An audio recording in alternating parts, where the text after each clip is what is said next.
Hello students, welcome back. I am Mrs. Reena Dalal and this lecture is for revision only, and in this lecture we will discuss our chapter 1 of civics, the Indian Constitution. The Indian Constitution. इस chapter के अंदर जितने भी important topics हैं उन सभी को हम with the help of book revise करेंगे। जो भी चीज़ें आपको बताई जाए वो सभी आपने ध्यान से सुननी है ताकि आपके सभी क्वेश्चंस इसके अंदर रिवाइज हो जाए। The name of this chapter is the Indian constitution. सबसे पहले हमें यही पता होना चाहिए कि कॉन्स्टिट्यूशन क्या होता है। We can say that the constitution it is a set of written rules and regulations according to which a country is governed, and all these rules and regulations together make up the constitution. अभी आपकी screen पे एक picture दी गई है, इसके अंदर देखिए यहाँ आपको एक बुक दिखाई दे रही है। ये जो बुक है इसका कवर ब्लू कलर का है और ये क्या है, इस बुक के अंदर हमारी कंट्री इंडिया के सभी रूल्स और रेगुलेशंस लिखे गए हैं। मीन्स जो कॉन्स्टिट्यूशन के रूल्स और रेगुलेशंस हैं वो इसी के अंदर लिखे गए हैं। इसके अंदर क्या हेडिंग है उसको ध्यान से देखिए। ये हमारे कंट्री इंडिया का कॉन्स्टिट्यूशन है। ओके, और we can say the constitution is a collection of basic rules and regulations that provide the framework for the government in a country. अभी कॉन्स्टिट्यूशन से रिलेटेड कुछ इंपॉर्टेंट बातें अभी डिस्कस की जाएंगी, so listen carefully. In 1934 the Indian National Congress demanded for a constituent assembly. For Constituent Assembly. What is Constituent Assembly? It was a group of people who wrote the Constitution of India, and this assembly was formed in 1946. Picture में देखिए, यहाँ पर जो ये picture दिखाई गई है इसके अंदर जो भी मेंबर्स दिखाई दे रहे, they were all the members of our constituent assembly, and this constituent assembly was formed in 1946. This Constituent Assembly wrote the Constitution of our country between December 1946 to November 1949. The Constituent Assembly drafted a constitution for our country. How much time? From 1946 to 1949. Dr. Bhimrao Ambedkar is known as the father of Indian Constitution. Doctor Bhimrao Ambedkar की picture आपकी screen पे दी गई है, picture को देखिए। He is known as the father of Indian constitution. Doctor Rajendra Prasad was the president of constituent assembly. इनकी picture भी screen पर दी गई है। जो डॉक्टर राजेंद्र प्रसाद थे, जो ये कॉन्स्टिट्यूएंट असेंबली बनाई गई, इसके प्रेसिडेंट कौन रहे? Doctor Rajendra Prasad. Now we will talk about the time period. How much time was taken to write our constitution? We can say that 2 years, 11 months and 18 days were taken to write our constitution, or we can say that nearly 3 years were taken to write our constitutions. Our constitution was made up on 26 Jan 1949. कब बना हमारा constitution? बन के कब तैयार हुआ या कब इसको अडॉप्ट किया गया? On 26 November 1949। पिक्चर में देखिए, यहाँ पर ध्यान से देखिए, एक बड़ी सी बुक दिखाई गई है और उसके ऊपर जो कॉन्स्टिट्यूएंट असेंबली के मेंबर्स थे वो साइन करते हुए दिखाए गए हैं। मीन्स 26 नवंबर 1949 को हमारा जो कॉन्स्टिट्यूशन है वो बन के तैयार हो गया था, और जो भी इसके मेंबर्स थे, कॉन्स्टिट्यूएंट असेंबली के जो मेंबर्स थे, उन्होंने इसके ऊपर साइन कर दिया था। And it was enforced on 26 Jain 1950। हमारा कॉन्स्टिट्यूशन बन के कब तैयार हुआ? 26 नवंबर 1949, और इसके ठीक 2 महीने बाद मीन्स ऑन 26 जैन 1950 को हमारा जो कॉन्स्टिट्यूशन है वो इन्फोर्स किया गया, वो इम्प्लीमेंट किया गया या फिर लागू किया गया। And since then every year on the same day 26 Jan is celebrated as the republic day. और जैसे ये कॉन्स्टिट्यूशन हमारा इम्प्लीमेंट किया गया उसके बाद से ही हम एवरी 26 जैन को क्या करते हैं? We celebrate our republic day. Now we will talk about the purpose और ऑब्जेक्टिव्स ऑफ द कॉन्स्टिट्यूशन। कुछ ऐसे ऑब्जेक्टिव्स या कुछ ऐसी इन्फॉर्मेशन है जो कॉन्स्टिट्यूशन के थ्रू हमें मिलती है, वो कौन कौन सी हो सकती है? Fundamental nature of a society. सबसे पहली चीज़ फंडामेंटल नेचर कैसा है सोसाइटी का या कंट्री का या स्टेट का, वहाँ पर मोनार्की है या वहाँ पर डेमोक्रेसी है, इस टाइप की इन्फॉर्मेशन हमें कॉन्स्टिट्यूशन से मिल जाती है। Give rules and regulations to govern a country, give information about the type of the government and define nature of political system of India. ये सभी जानकारी हमें कहाँ से मिलती है? From constitution. Now the next topic is why we need a constitution.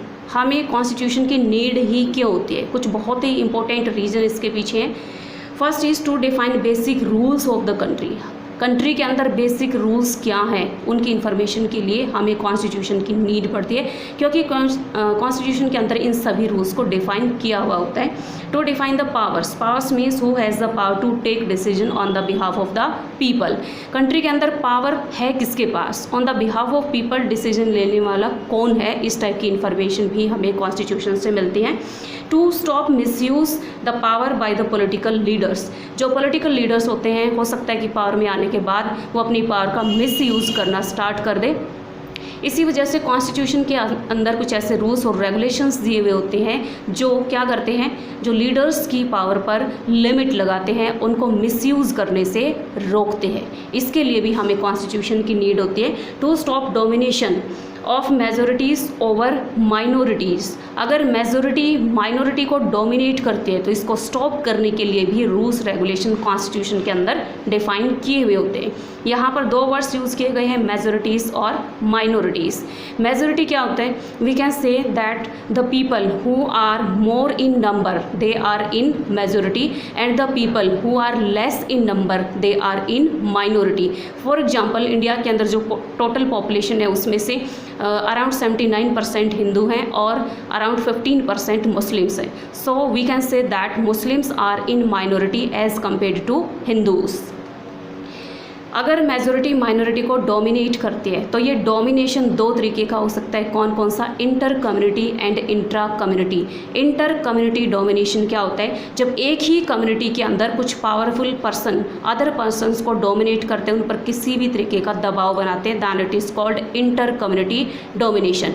Next is intra community domination. इसमें क्या होता है? इसमें एक कम्युनिटी के पर्सन किसी दूसरी कम्युनिटी के पर्सनस को डोमिनेट करते हैं, उन पर दबाव बनाते हैं। जैसे फॉर एग्जांपल, अगर हिंदू हैं वो मुस्लिम कम्युनिटी को डोमिनेट करते हैं, मुस्लिम्स को दबा कर रखते हैं, उनके ऊपर अपना दबाव बनाते हैं, then we can say that it is intra community domination. इसमें एक कम्युनिटी दूसरी कम्युनिटी को क्या करती है? डोमिनेट। जबकि इंटर में एक ही कम्युनिटी, जैसे हम हिंदू कम्युनिटी की बात करें, कुछ जो पावरफुल हिंदूज़ है, अगर वो दूसरे हिंदूज़ को क्या है? डोमिनेट करते हैं, उन पर दबाव बनाते हैं, then it is inter community domination. I hope both type of domination are clear to you. Next is to maintain equality in the society. Society के अंदर अगर इक्वलिटी मेंटेन करके रखनी है तो इससे related rules regulations they are given in constitution. To give basic rights to the citizens and to protect the freedom of the citizens. इन सभी रीजन्स की वजह से हमें जो कॉन्स्टिट्यूशन है उसकी नीड होती है। आपको जो भी बातें बताई जा रही है आपने ध्यान से सुननी है, ताकि आपके सभी क्वेश्चंस इसी के अंदर रिवाइज हो जाए और सभी टॉपिक्स आपको अच्छे से क्लियर हो जाए। Now we will talk about some key features of Indian constitution. There are 5 features in your book: federalism, parliamentary form of government, separation of powers, fundamental rights and secularism. We will discuss all these features one by one. The first is federalism. Federalism means existence of more than one level of government. Screen के ऊपर picture देखिए, यहाँ India के अंदर क्या है? There are 3 levels of the government: central government, state government and local government. Means we can say that in India there is federalism because there is more than one level of government. Why we need federalism? Because there is a vast number of communities, so one level of government can't govern all the communities. That's why it is important to have another level of the government. India के अंदर जो federalism है वहाँ पर जैसे मैंने आपको 3 level बताए हैं गवर्नमेंट के। कौन कौन से? सेंट्रल या यूनियन गवर्नमेंट, स्टेट गवर्नमेंट और लोकल गवर्नमेंट। यहाँ पर जो ये गवर्नमेंट के लेवल है, इन्हीं के अकॉर्डिंग हमारी कंट्री के अंदर, हमारे कॉन्स्टिट्यूशन के अंदर 3 लिस्ट गिवन है। और वो कौन कौन सी लिस्ट है? सेंट्रल और यूनियन लिस्ट, स्टेट लिस्ट और कंकरेंट लिस्ट। स्क्रीन पर पिक्चर देखिए, इसमें तीनों लिस्ट दिखाई गई, उनके अंदर कौन से टॉपिक्स आते हैं वो मेजर टॉपिक्स दिखाए गए। ये लिस्ट है क्या? इस लिस्ट में जो सेंट्रल गवर्नमेंट है, स्टेट गवर्नमेंट है, लोकल गवर्नमेंट है, वो कहाँ पर लॉ बना सकती है, वो टॉपिक्स इसके अंदर दिखाए गए हैं। First of all we will talk about the central list और it is also called union list. इस लिस्ट के अंदर जितने भी टॉपिक मेंशन किए गए हैं, फॉर एग्जांपल डिफेंस है, करेंसी है, ये ऐसे इंपॉर्टेंट टॉपिक होते हैं जिनके ऊपर लॉ बनाने का राइट सिर्फ और सिर्फ सेंट्रल गवर्नमेंट के पास है। Second is state list. इसके अंदर जो भी टॉपिक्स है जैसे कि पुलिस है, ट्रेड है, इन टॉपिक्स पर या इन इश्यूज़ पर लॉ बनाने का राइट किसके पास है? स्टेट गवर्नमेंट के पास है। थर्ड है कंकरेंट लिस्ट। इसमें जैसे कि एजुकेशन गिवन है, तो एजुकेशन एक ऐसा जो है इशू है जिसके ऊपर सेंट्रल और स्टेट दोनों ही जो गवर्नमेंट है वो रूल या रेगुलेशन या फिर लॉ बना सकती है। मीन्स सेंट्रल लिस्ट के लिए लॉ बनाने का राइट है सेंट्रल गवर्नमेंट के पास। स्टेट लिस्ट में जो भी टॉपिक है उन पर कौन लॉ बनाएगा? State government. कंकरेंट लिस्ट में जो भी इश्यूज़ या टॉपिक्स हैं उन पर लॉ बनाने का राइट सेंट्रल और स्टेट दोनों गवर्नमेंट का है। लेकिन अगर कभी सेंट्रल या स्टेट गवर्नमेंट के बीच में कुछ कॉन्फ्लिक्ट्स आ जाते हैं, किसी भी इश्यू को लेकर वो दोनों एग्री नहीं है, तो उस टाइम पे जो सेंट्रल गवर्नमेंट है उसका डिसीजन फाइनल माना जाएगा, क्योंकि हमारी सेंट्रल गवर्नमेंट के पास क्या है? ज़्यादा पावर्स होती है, दैट्स वाई। अब जो ये गवर्नमेंट काम करती हैं तो इनके जो सोर्सेज ऑफ रेवेन्यू है या इनके पास पैसा कहाँ से आए, इनके सोर्सेज भी कॉन्स्टिट्यूशन के अंदर डिफाइन किए हुए हैं। Now the next feature, parliamentary form of the government. In this form of government we can say that we elect our representatives और लीडर्स। पार्लियामेंट्री फॉर्म में क्या होता है? It is based on parliament, means इसमें हम अपने representatives या फिर लीडर्स को इलेक्ट करके आगे भेजते हैं। अब हम इलेक्ट कैसे करेंगे? After independence we have given the right to vote, universal adult franchise. India के अंदर क्या है? The persons who are of 18 और above 18 years of age they are given right to vote. वो सभी अपनी वोट कास्ट करते हैं, अपनी वोट डालते हैं और अपने रिप्रेजेंटेटिव्स या फिर लीडर्स को इलेक्ट करके आगे भेजते हैं। ये जो भी यहाँ पर लीडर्स इलेक्ट किए जाते हैं, they all are accountable to the people. जब वो आगे जाएंगे पावर में आने के बाद, जो अपनी गवर्नमेंट फॉर्म करते हैं, जो भी वो पॉलिसी चलाते हैं, नए प्रोग्राम चलाते हैं, अगर पीपल उनसे सेटिस्फाई नहीं है then they can ask questions. और जो भी पावर के अंदर जो पर्सन गए हैं, जो लीडर इलेक्ट होके गए हैं, उनको इस बात का जवाब देना पड़ता है। It is called accountable, means they are accountable to the people. The next feature is separation of power. India के अंदर जो पावर है उसको सेपरेट किया गया है, उसको डिवाइड किया गया है। आई टोल्ड यू, ये जो पावर है ये किन के बीच में डिवाइड की गई है? I told you there are 3 organs of the government, legislature, executive and judiciary. Picture देखिए स्क्रीन के ऊपर, यहाँ पर जो ऑर्गन्स है गवर्नमेंट के वो दिखाए गए हैं। Legislature, what is legislature? We can say that it is a group of people that make laws for our country. Executive, it is the group of people which implement laws और which enforce laws in our country. And judiciary, it is a system of court that provide justice to the people. अब यहाँ ये जो 3 organs बताए गए, 3 parts जो बताए गए गवर्नमेंट के, इन तीनों को अलग अलग पावर हैंड ओवर की गई है। लेकिन ये जो पावर का डिस्ट्रीब्यूशन किया गया है ये कुछ इस तरीके से किया गया है कि ये सभी एक दूसरे को चेक और बैलेंस भी करते हैं। मीन्स अगर कोई भी एक ऑर्गन अपनी पावर का मिसयूज़ करता है तो दूसरा उसको रोक सकता है। फॉर एग्जांपल जैसे कि लेजिस्लेचर है, अगर इन्होंने कुछ गलत रूल बनाए हैं जो कंट्री के लिए अच्छे नहीं हैं, तो जो जुडिशरी है उसके पास जुडिशियल रिव्यू की पावर होती है। जुडिशियल रिव्यू क्या होता है? इसमें जो भी नए लॉज बनते हैं लेजिस्लेचर के थ्रू उनको रिव्यू किया जाता है। अगर वो हमारा जो कॉन्स्टिट्यूशन है उसके जो बेसिक रूल्स है उनके अकॉर्डिंग नहीं है, उनको वायलेट कर रहा है, तो जुडिशरी के पास ये पावर होती है कि ऐसे रूल्स को स्ट्राइक डाउन कर सकता है। स्ट्राइक डाउन होता है टू डिक्लेयर इलीगल, उनको जो है कैंसिल कर सकता है। तो इस तरीके से क्या है, इन तीनों को पावर दी गई है, लेकिन ये तीनों जो है एक दूसरे को पावर का मिसयूज़ करने से रोकते भी हैं। Next, fundamental rights. What are fundamental rights? The fundamental rights are defined as basic human freedom that every Indian citizen has the right to enjoy for a proper development of personality, or in easy language we can say that fundamental rights are the basic rights which are granted to the citizen for their holistic growth holistic growth क्या होती है? All round growth. ये जो fundamental rights हैं कुछ ऐसे basic rights होती हैं जो हर एक पर्सन को कंट्री के अंदर दिए जाते हैं ताकि उनकी ऑल राउंड ग्रोथ हो सके, उनकी होलिस्टिक ग्रोथ हो सके। Fundamental rights are refer to as the conscience of the Indian constitution. इनको क्या है? कॉन्स्टिट्यूशन की कंसाइंस माना जाता है because they are very very important for the citizens. Fundamental rights, Indian constitution provides 6 fundamental rights to every citizen of India. Screen के ऊपर picture देखिए, यहाँ पर जो 6 फंडामेंटल राइट्स जो हमारे कॉन्स्टिट्यूशन ने हमें दिए हैं वो यहाँ पर दिखाए गए हैं और वो कौन कौन से हैं? Right to equality, right to freedom, right against exploitation, right to freedom of religion, cultural and educational right and right to constitutional remedies. We will discuss all these rights one by one.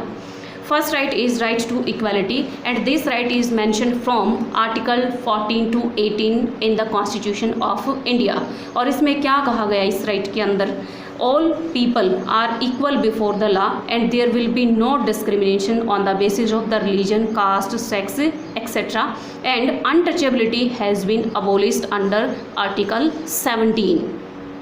Next is right to freedom, it is mention from article 19 to 22। और इसमें क्या कहा गया है? इसमें हमें कुछ freedom दी गई। वो फ्रीडम कौन कौन से है? Freedom of speech and expression, हम अपने व्यूज़ को क्या है एक्सप्रेस कर सकते हैं फ्री होके, ये हमें फ्रीडम दी गई है।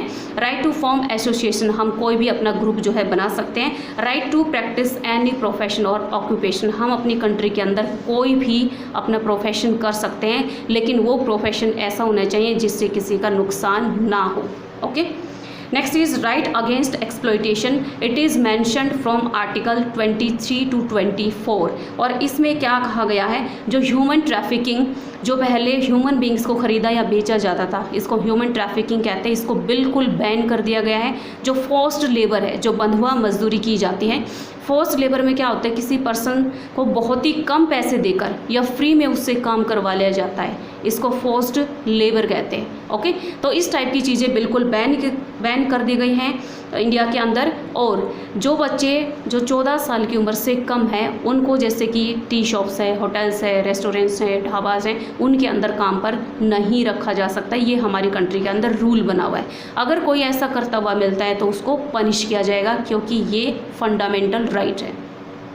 Next is right to freedom of religion, this right is mention from article 25 to 28। और इसमें क्या कहा गया है? Freedom to practise any religion, हम इंडिया के अंदर रहते हैं, हम अपनी मर्ज़ी से कोई भी रिलीजन अडोप्ट कर सकते हैं, उसको फॉलो कर सकते हैं क्योंकि इस बात की हमें फ्रीडम दी गई है यहाँ पर। Next is cultural and educational rights, these rights are mentioned in article 29 and 30। और इसमें क्या कहा गया है? इसमें यह कहा गया है जो माइनॉरिटी में है पीपल, वो अपने एजुकेशनल इंस्टीट्यूशन सेटअप कर सकते हैं और अगर वो अपने कल्चर को प्रिजर्व करना चाहे या इसको आगे डेवलप करना चाहे तो इसके लिए वो बहुत सारे एजुकेशनल इंस्टीट्यूशंस अपने यहाँ पर सेटअप कर सकते हैं। Last fundamental right is right to constitutional remedies and it is mentioned in article 32। और ये आर्टिकल या ये जो फंडामेंटल राइट है ये सबसे इम्पोर्टेंट है। ऐसा क्यों? क्योंकि मैंने अभी जो आपको अदर फंडामेंटल राइट्स बताए हैं उनको फुलफ़िल करने के लिए इस राइट की बहुत ज़्यादा ज़रूरत होती है। कैसे? मान लो अगर हमने जो अभी फंडामेंटल राइट्स पढ़े हैं उनको कोई वायलेट करता है, वो हमें नहीं मिलते हैं, तो आर्टिकल 32 हमें एक ऑप्शन देता है। क्या देता है? Citizens can move to court if their fundamental rights are violated. अगर फंडामेंटल राइट्स हमारे वायलेट होते हैं, हमें फंडामेंटल राइट्स नहीं मिलते हैं, then we can go to the courts and we can complain about them. Okay, तो ये जो राइट है ये बहुत ही इम्पोर्टेंट माना गया है। हमारा जो कॉन्स्टिट्यूशन है उसमें राइट्स तो दिए ही गए हैं, साथ में कुछ फंडामेंटल ड्यूटीज़ भी दी गई है। और वो फंडामेंटल ड्यूटीज़ कौन कौन सी हैं? To respect the national flag, to respect the national anthem, to uphold the unity of the country, to value and preserve the rich heritage of our composite culture. Means हमारा जो composite जो मिला जुला culture है उसकी हमें respect करनी चाहिए, उसको आगे डेवलप करने के एफर्ट्स करने चाहिए। टू सेफगार्ड पब्लिक प्रॉपर्टी, जो भी पब्लिक प्रॉपर्टी हमारी कंट्री के अंदर उसको हार्म हमें नहीं करना चाहिए। To render national service when called upon to do so, जब भी ज़रूरत होती है तो उस टाइम पे हमें जो नेशनल सर्विस है वो अपनी देनी चाहिए। मिस अगर कोई प्रॉब्लम क्रिएट हो जाती है उस टाइम पे हमसे सर्विस मांगी जाती है, हमसे जो है काम करने की अपील की जाती है, तो उस टाइम पे हमें ऐसा करना चाहिए। क्यों? क्योंकि कॉन्स्टिट्यूशन ने हमें राइट दिए हैं, तो हमारी भी कुछ ड्यूटीज़ बनती है कि जब कंट्री को हमारी ज़रूरत हो तो हमें वहाँ पर अपना रोल प्ले करना चाहिए। Doctor Ambedkar, observations about fundamental rights, इन्होंने माना कि टू फोल्ड ऑब्जेक्टिव्स हमारे फंडामेंटल राइट्स के। कैसे? Every citizen must be in a position to claim these rights, अगर ये दिए गए हैं तो हर एक पर्सन अगर वो वायलेट होते हैं वहाँ पर कंप्लेन कर सकते हैं। And these rights must be binding upon every authority that has got the power to make laws, और जिस भी अथॉरिटी के पास पावर है उसके ऊपर भी ये फंडामेंटल राइट्स जो हैं इम्प्लीमेंट होनी चाहिए, ताकि वो भी किसी के राइट्स को वायलेट ना करें। हमारे ये जो फंडामेंटल राइट्स हैं ये बहुत ही इंपॉर्टेंट है, अगर ये वायलेट होते हैं तो पर्सनस को ये राइट दिया गया है then that they can move to the court and they can complain about it. इसके अलावा हमारे कॉन्स्टिट्यूशन में कुछ directive principles of state policy भी गिवन है। इसके अंदर क्या बताया गया है, बहुत सारी गाइडलाइंस इसके अंदर दी गई स्टेट्स के लिए, अगर उनको कभी नीड फील होती है तो वो यहाँ से हेल्प ले सकते हैं और अपनी स्टेट को आगे डेवलप कर सकते हैं। Next feature is secularism. Secularism ये वर्ड किससे बना है? It is made up from secular. What is the meaning of secular? Secular means not connected with religious matters, मतलब रिलीजियस जो मैटर है उससे कोई कनेक्शन नहीं है। What is a secular state? Screen के ऊपर सेकुलरिज्म की पिक्चर यहाँ पर दिखाई गई है, आपने वो ध्यान से देखनी है। What is a secular state? A state which doesn't officially promote any one religion at the state religion, that state is called a secular state। और इस स्टेट में क्या होता है? no religion is given extra benefit nor any religion is ignored on any matter। Means जितने भी religion है country या स्टेट के अंदर they all are treated in the same way, there is no discrimination on the basis of the religion। जैसे कि हमारी country India है, यहाँ पर सेकुलरिज्म है जो कि पिक्चर में भी दिखाया गया है।